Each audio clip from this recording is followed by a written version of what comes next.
और पिछले वर्ष की तुलना में काफ़ी कम हुई है और उस वर्षा के कारण हमारे किसानों का लगातार खर्चा बढ़ रहा था।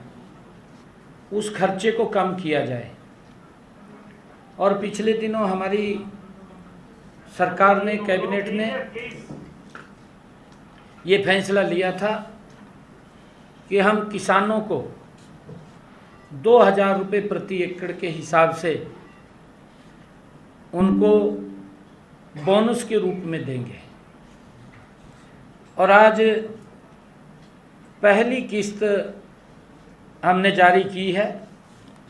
किसानों के खाते के अंदर हरियाणा प्रदेश के ऐसे 5,20,000 किसानों के खाते में आज जो ये पहली किस्त यहाँ से जारी की है, ये 525 करोड़ रुपए की किस्त आज जारी की है। इसकी प्रक्रिया वो शुरू कर दी है। धीरे धीरे करके 1-2 दिन में ये सारा पैसा किसानों के खाते में ये पहुंच जाएगा ताकि उनके खर्चे को कम किया जा सके। ये हमारी कैबिनेट ने, सरकार ने ये फैसला लिया था। आज इसकी पहली किस्त हमने वो जारी की है। जितने भी रजिस्ट्रेशन वो हमारी पोर्टल के ऊपर होंगे, वेबसाइट के ऊपर होंगे किसानों के, उन सब के खाते में ये 2,000 रुपये प्रति एकड़ से के हिसाब से पहुंचाने का काम हमारी सरकार वो करेगी ताकि किसानों के उस खर्चे को कम किया जा सके इस कम बरसात के कारण। और आज मैं कुछ घोषणाएं भी करता हूं। प्रदेश के 14 जिलों में पशु चिकित्सा पॉलीक्लिनिक संचालित हैं।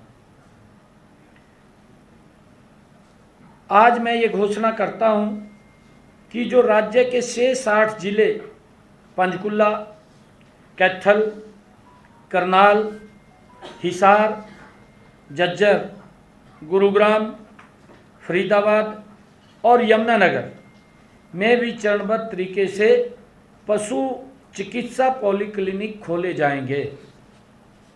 ये पॉलीक्लिनिक राज्य के पशुपालकों को पैथोलॉजी, पैरासिटोलॉजी, गायनोकोलॉजी और माइक्रोबायोलॉजी, सर्जरी और अन्य डायग्नोस्टिक सुविधाएं जैसे एक्सरे, अल्ट्रासाउंड आदि में विशेष पशु चिकित्सा सेवाएं प्रदान करेंगे। मैं दूसरी घोषणा प्रदेश के दुग्ध विक्रेताओं के लिए करता हूं। जो दूध विक्रेता घर घर जाकर दूध की आपूर्ति करते हैं और जिन परिवार पहचान पत्र में पारिवारिक आय 3 लाख रुपए तक वार्षिक है, उन्हें राज्य सरकार की दयालु योजना के तहत कवर किया जाएगा।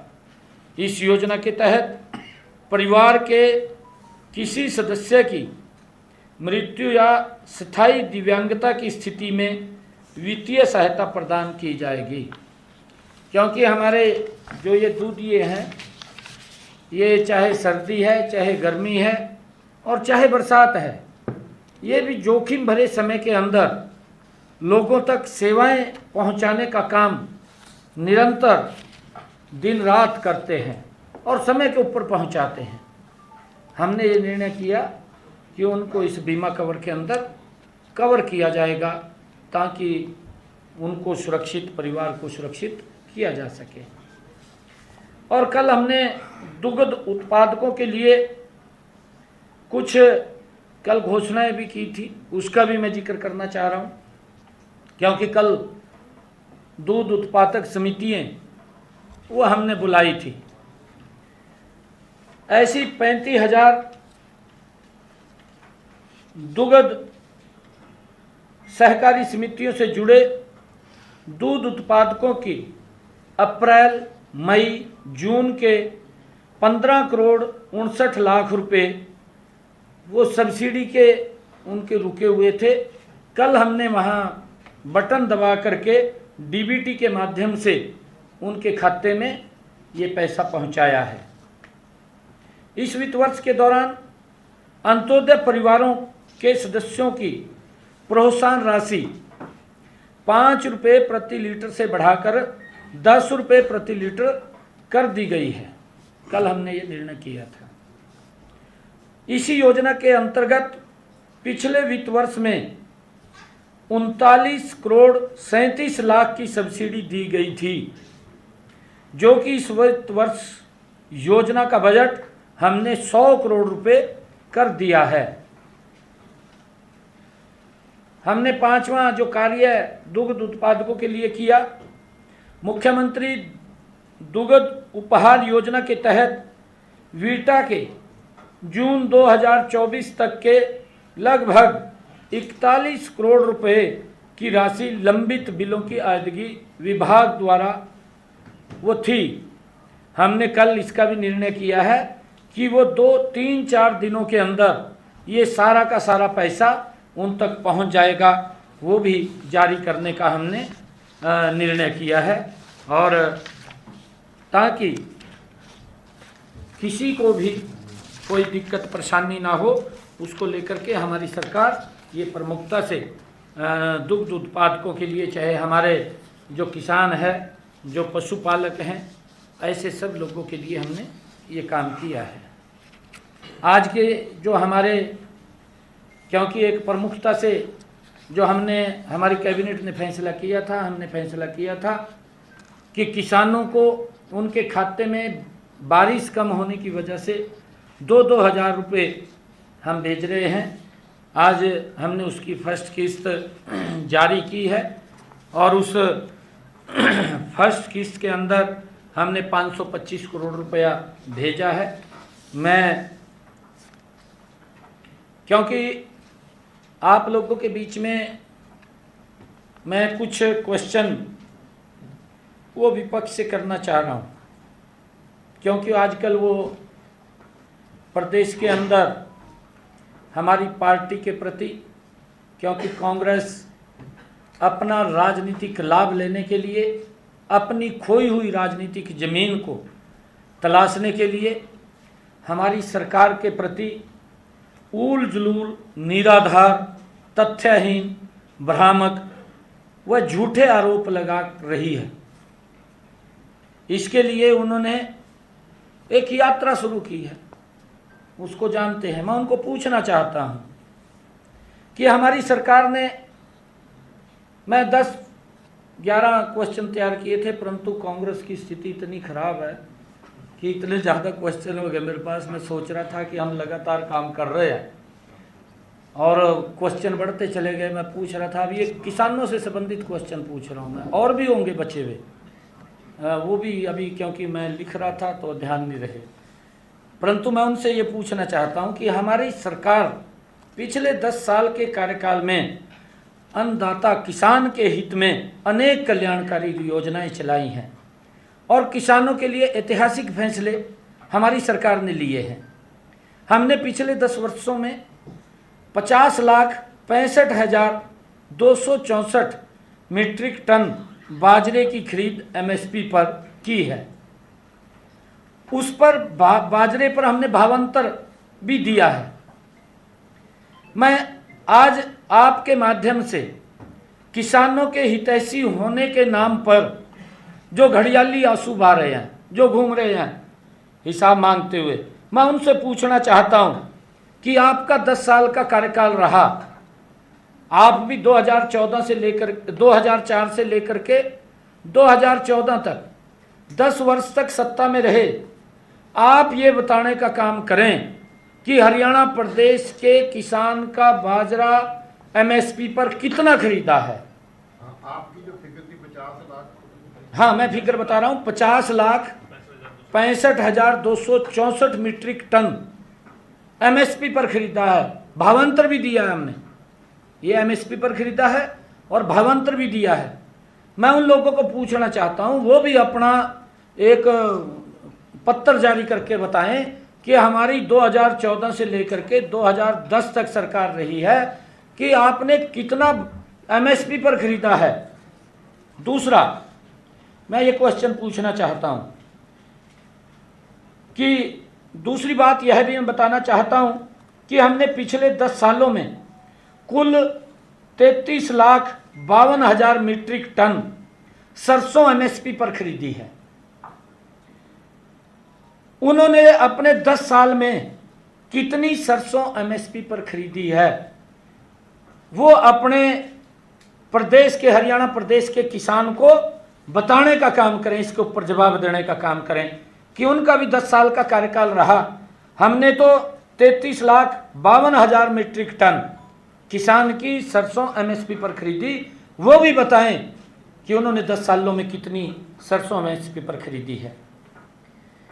तीसरा मेरा क्वेश्चन है कि 10 साल के कार्यकाल में 96,232 मीट्रिक टन सूरजमुखी की खरीद हमने एमएसपी पर की है। हमने वर्ष 2023-24 में सूरजमुखी की भावांतर भरपाई योजना के तहत किसानों को भाव के अंतर की भरपाई करके एमएसपी के बराबर भाव देने की नई पहल शुरू की है। उन्होंने सूरजमुखी के खरीद के मामले में भी किसानों के साथ धोखा किया है, जो ये आजकल हिसाब मांग रहे हैं। यदि मेरा यह आरोप गलत है तो वो बताएं कि उन्होंने अपने 10 वर्षों में, अपने शासनकाल के अंदर कितनी सूरजमुखी किसान की एमएसपी पर खरीदी है, ये बताने का काम करें। खाली इधर उधर के आरोप नहीं लगाने चाहिए, झूठ नहीं बोलना चाहिए।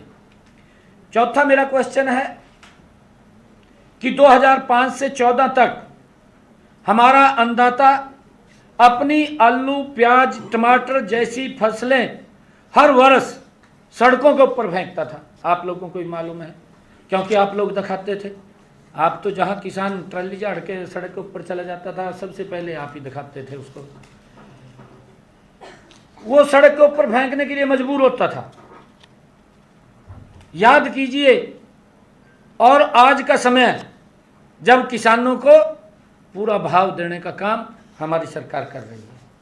हमारी सरकार ने सुनिश्चित किया है कि बागवानी किसानों को बाजार भाव में गिरावट की मार न झेलनी पड़े, इसके लिए हमने भावांतर भरपाई योजना के तहत बागवानी फसलों को भी सुरक्षित करने का काम ये हमारी सरकार ने मूल्य निर्धारण किया है। इस योजना के तहत मैं बताना चाहता हूँ, इस योजना के तहत, भावांतर भरपाई योजना के तहत हमारी सरकार ने फल व सब्जी उत्पादक 16,000 से अधिक किसानों को 64 करोड़ रुपए राशि भावांतर भरपाई के रूप में हमने उन तक पहुंचाई है। ये हमारे 10 वर्षों का कार्यकाल है। वो भी बताएं कि उन्होंने इसके लिए भावांतर भरपाई में कोई काम, कोई नीति, कोई योजना बनाई है। झूठ बोलने का कोई फायदा नहीं है। हमारी सरकार उनसे ये जवाब मांगने वालों से पूछना चाहती है कि वो भी बताएं कि उन्होंने कौन कौन सी स्कीम के अंदर उन किसानों को लाभ पहुंचाया है। पांचवा मेरा क्वेश्चन है कि हमने 14 अन्य फसलें भी रिकॉर्ड खरीद एमएसपी पर की है, कर रहे हैं, आपके सामने है। अब हमने फैसला लिया है कि शेष जितनी भी फसलें किसान की हैं, एक एक दाने को उसको भी हमारी सरकार एमएसपी पर खरीदने का काम करेगी। मैं उन लोगों से पूछना चाहता हूं जो लोग झूठ का डंडोरा पीट रहे हैं पूरे हरियाणा प्रदेश के अंदर, वो ये बताने का काम करें कि उन्होंने अपने समय में कितनी फसलें एमएसपी पर खरीदी हैं। वो भी जारी करें, वो बताएं ना कि 10 वर्षों के अंदर वो सत्ता के अंदर है, केंद्र के अंदर सरकार थी, प्रदेश में भी सरकार थी, वो बताने का काम करें। हमने तो बताया है कि नहीं, हमने पिछले 10 वर्षों के अंदर 14 अन्य फसलें एमएसपी पर खरीदी हैं और हमने अब निर्णय लिया है कि किसान की सारी फसलें हम एमएसपी पर खरीदेंगे। परंतु वो जो झूठ फैला रहे हैं, जो झूठ बोल रहे हैं, वो भी बताने का काम करें कि हमारा 10 साल का कार्यकाल था, कितनी फसलें एमएसपी पर खरीदने का काम वो उनकी सरकार ने किया है। छठा मेरा क्वेश्चन है कि फसल की खरीद और अन्य सरकारी लाभों के लिए बोई गई फसल का पंजीकरण और सत्यापन किए जाने के लिए 4 जुलाई 2019 से मेरी फसल मेरा ब्यौरा पोर्टल का आरंभ किया गया। राज्य सरकार ने पिछले 8 सीजन में 30 लाख किसानों के खाते में सीधे 1,12,000 करोड़ रुपए की धनराशि आवंटित की गई है। हमने यह व्यवस्था की है कि फसल बेचने के बाद 72 घंटे के अंदर अंदर फसल की बिक्री का पैसा सीधा किसान के खाते के अंदर जमा हो जाएगा।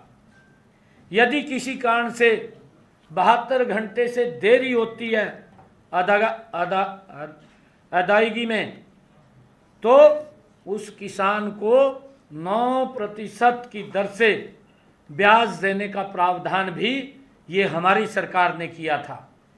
और मैं आज आपको बताना चाहता हूँ, वो लोग भी इस बात को जरूर सुने कि जिन किसानों की पेमेंट किसी कारण से 72 घंटे में जमा नहीं हुई, उनको ब्याज के रूप में 1 करोड़ रुपए से अधिक की राशि देने का काम भी हमारी सरकार ने किया है। जो लोग ये हिसाब मांग रहे हैं, मैं उनको ये आईना दिखाना चाहता हूं कि हमारी सरकार किस प्रकार से मजबूती से किसान हित के अंदर निर्णय भी ले रही है, किसान को मजबूत भी कर रही है, किसान को सशक्त भी करने का काम हमारी सरकार कर रही है। वो जो घूम रहे हैं, क्योंकि उनके पास अब लोग नहीं हैं। मैं तो कल देख रहा था और दीपेंद्र हुड्डा कह रहा था, कहा टिकटाड़ा की लाइन लग रही, कोई नहीं आ रहा, कांग्रेस के पास टिकट मांगने भी नहीं आ रहा, ऐसी स्थिति होगी। अब ये कहना पड़ गया कांग्रेस के नेताओं को कि लाइन लग रही है टिकट मांगने वालों की, परंतु टिकट लेने भी नहीं आ रहा। ऐसी स्थिति कांग्रेस की, क्योंकि उन्होंने लोगों का शोषण किया है। लोग जानते हैं उनके कार्यकाल को क्या हालात किए हैं। 7वां मेरा क्वेश्चन है कि हमारी डबल इंजन की सरकार ने, आदरणीय नरेंद्र मोदी जी की सरकार और हरियाणा की भारतीय जनता पार्टी की सरकार, हमारी इस डबल इंजन की सरकार ने दिसंबर 2018 में प्रधानमंत्री किसान सम्मान निधि योजना शुरू की। इसके तहत छोटे व सीमांत किसानों को 3 किस्तों में हमारी सरकार 1 साल के अंदर 3 किस्तों में 2-2 हज़ार रुपये के हिसाब से भेजने का काम करती है और 1 साल में 6,000 रुपये किसान तक पहुंचाती है। इस योजना के अंतर्गत मुझे खुशी है बताते हुए आज आप लोगों के बीच में कि हमारी इस डबल इंजन की सरकार ने हरियाणा प्रदेश के 20 लाख किसानों के खाते में 17 किस्तों में जो जारी हुई है, 17 किस्तें, 17 किस्तों में 5,790 करोड़ रुपया हरियाणा प्रदेश के किसानों के खाते में डायरेक्ट पहुंचाने का काम ये हमारी सरकार ने किया है। जो लोग ये घूम रहे हैं अलग अलग चेहरे बदल करके और आजकल ईमानदारी का नकाब पहन रहे हैं, नकाब पहन रखा है, जब सत्ता में आ जाएगा और नकाब उतर जाएगा, फिर दूसरा रूप हो जाएगा उनका। वो भी बताएं कि 10 सालों में ऐसी किसानों के हित की कोई योजना शुरू की है क्या? मैं उनको पूछना चाहता हूँ, बताने का काम करें ना। वो हिसाब मांगते घूम रहे हैं ना, वो ये बताने का काम करें कि 10 सालों में उन्होंने इस प्रकार का कुछ सोचा है क्या भी किसान का हालत ख़राब है, किसान को दिक्कत आ रही है, उनके लिए कुछ ना कुछ हम खड़ा करें। तीसरा 8वां क्वेश्चन है मेरा 8वां क्वेश्चन है कि हमने नहरों का सही रख रखाव करके उनको तर्क संगत ढंग से नहरी पानी की आपूर्ति सुनिश्चित करके अंतिम टेल तक पहली बार हमारी सरकार ने पानी पहुंचाने का काम किया है। पिछले 40 वर्षों में, क्योंकि ये पीछे 10 साल ये भी रहे हैं, उससे पीछे भी रहे हैं, पिछले 40 वर्षों में कभी पानी नहीं पहुंचा। उदाहरण के तौर पर मैं बताना चाहता हूं, ये पहली बार किसान के हित के अंदर अंतिम टेल तक पानी पहुंचाने का काम हसनपुर, दनचौली, माधोगढ़ व सुरहेती माइनरों की टेल पर 39 वर्ष के बाद तथा निम्बाहेड़ी माइनर में 30 वर्ष के बाद ये पानी पहुंचा है। एक योजनाबद्ध तरीके से हमारी सरकार ने कि किसान तक उसको लाभ पहुंचे, उसके खर्चे कम हों, लगातार हमारी सरकार ये काम कर रही है। वो भी बताने का काम करें कि उनके समय के अंदर 10 वर्ष रहे, 10 वर्षों के अंदर आपने नहरों के अंदर पानी पहुंचाने का काम कितनी दूरी तक किया है, बताने का काम करें। खाली झूठ ना बोल दें, ये भी बताएं। हरियाणा आज पूछ रहा है, हरियाणा में झूठ फैला रहे हैं, झूठ बोल रहे हैं ये लोग। मेरा 9वां क्वेश्चन है, हमने ऐसी व्यवस्था की है कि उपलब्ध जल संसाधनों का तर्कसंगत उपयोग हो, वर्तमान की ज़रूरतें भी पूरी हों और हमने भावी पीढ़ी को भी जल संसाधन हम सौंप सके। इसके लिए हमने एक योजना चलाई, मेरा पानी मेरी विरासत स्कीम शुरू की और इसके तहत हमने किसानों को ऐसी फसलें पैदावार लेने के लिए प्रोत्साहित किया है कि जिनमें पानी की खपत कम हो। अधिक पानी की खपत वाली फसलों की जगह ऐसी फसलें लेने वाले किसानों को हमने 7,000 रुपये प्रति एकड़ के हिसाब से प्रोत्साहन राशि दी है कि वो ज़्यादा पानी वाली फसलें ना लगाएं, दूसरी फसल लगाएं जिसमें पानी कम लगता है। हमारी पानी की भी बचत होगी। मेरा पानी मेरी विरासत। हमने कहा है कि आने वाली पीढ़ी को हम खाली ज़मीन नहीं, ज़मीन अगर बंजर होगी तो कैसे बोएगा, कैसे वो अपना गुजारा करेगा। हम जब विरासत के अंदर उसको पानी भी देने के लिए हमने उसकी योजना बनाई है, मेरा पानी मेरी विरासत, और उसके तहत हमने 7,000 रुपये प्रति एकड़ के हिसाब से देने का काम किया है। और मुझे ये बताते हुए कि हमने एक और योजना इसके साथ सीधी बिजाई की भी वो अनूठी योजना शुरू की है। जैसे धान की सीधी बिजाई करते हैं, इसका भी उद्देश्य यही है कि पानी की बचत हो। और यह योजना प्रदेश के 12 जिलों अंबाला, यमुनानगर, करनाल, कुरुक्षेत्र, कैथल, पानीपत, जींद, सोनीपत, फतेहाबाद, सिरसा, हिसार तथा रोहतक में शुरू की गई। धान की सीधी बिजाई करने वाले किसानों को भी हमने 4,000 रुपये प्रति एकड़ के हिसाब से उनको इंसेंटिव दिया, अनुदान दिया है। और इन दोनों पहलों के तहत अब तक किसानों को हमने 255 करोड़ रुपया डायरेक्ट उनके खाते के अंदर पहुंचाया है। जो हिसाब मांग रहे हैं, क्या उन्होंने भी इस बारे में सोचा है? वो बताने का काम करें। क्या उन्होंने इसके बारे में दूर तक कोई प्लानिंग भी की थी? उनकी तो प्लानिंग होती थी कि किसान की ज़मीन को कैसे दफ़ा 4 और दफ़ा 7 का वो दिखा करके कैसे हड़पी जाए, कैसे बिल्डरों को दी जाए, ये उनका ध्यान रहता था। ऐसी चीज़ों के ऊपर उनका ध्यान नहीं रहता था।